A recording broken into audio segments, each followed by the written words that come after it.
There are plenty of look scales out there. Everyone rate differently. For example, for me, I believe that the highest rating anyone can get is a 9. A 9 to me is my 10 because human faces can never be mathematically perfectly symmetrical. There are some other scales that rate out of 10 and some like wheat waffles that stop at 8. And there is one of my arch enemies, the True Rate Me subreddit, horrifying I know. They uploaded a man's rating guide that a kind client offered to me. We will look at it and see if it's accurate or not and give my opinion about it. This video will be split into two main parts, analyzing their look scales and my look scale. If you want to support the channel and get your face evaluated by me with personalized look max and advice, link will be down in the description. And if you want to read more about topics like these, you can check out my blog at nerofacerating.com.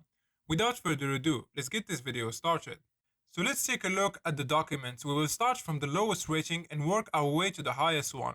I apologize about the low quality of the pictures, but I will read it out to you guys and rewrite the text in higher quality, so it's all fine.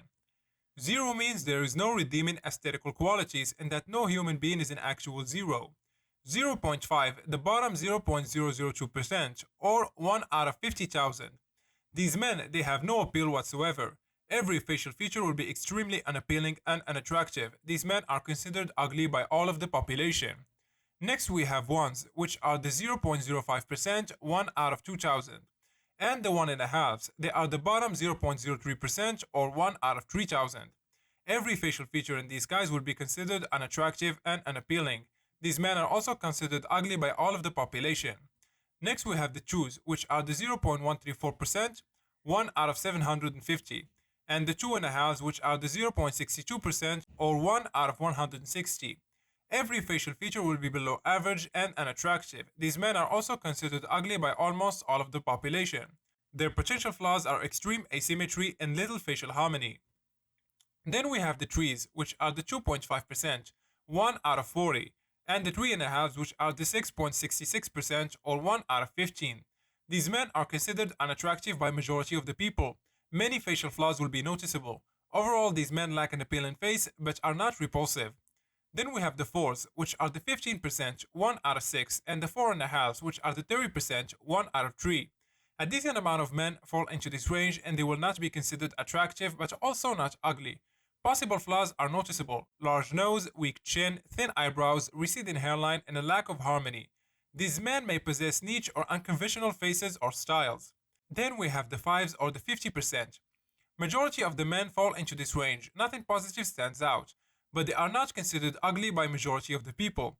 Some flaws might be noticeable. For example, recessed maxilla, narrow palate, asymmetry, excess upper eyelid exposure, excess buccal fat, bad hairline, recessed jaw, and imperfect skin. Next we have the 5.5s, the top 30% or 1 out of 3 men. These men will be above average and somewhat good looking with some positive facial features and some negative one. Hair and skin will be healthy, face will be somewhat attractive to some people, but only by slightly above average to others. Overall face will be fairly harmonious, and these men will be better looking than the average. Then we have the 6s, which are the top 15%, 1 out of 6, and the 6.5s are the top 6.66%, 1 out of 15. These men will be good looking with mostly positive facial features and some negative ones. Hair and skin will be healthy. They will have one feature that stands out: great eye shape or defined jaw or good facial symmetry.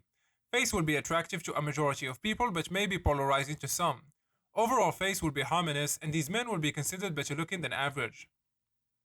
Then we have the 7s, which are the top 2.5%, 1 out of 40, and the 7.5s, which are the top 0.62%, 1 out of 160. Somewhat uncommon and are the most good looking men seen on a day-to-day basis. These men stand out from the crowd and may be able to model or successful as Instagram models or influencers.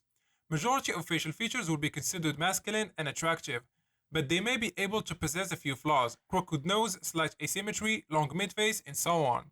These guys will be considered the most attractive in work, university, workplace, etc. The overall face is attractive with good harmony. Then we have the 8s, which are the top 0.134%, 1 out of 750, and the 8.5s, which are the top 0.03%, 1 out of 3,000. Uncommonly seen, these men have very high facial aesthetics. Face consists of masculine and attractive features: square jaw, hunter eyes, higher set hollow cheekbones, large and defined chins. Overall, they will have strong and harmonious traits. Face might not be perfect, including one or two less attractive or feminine features, but they are negligible. Models and actors can be found in this category.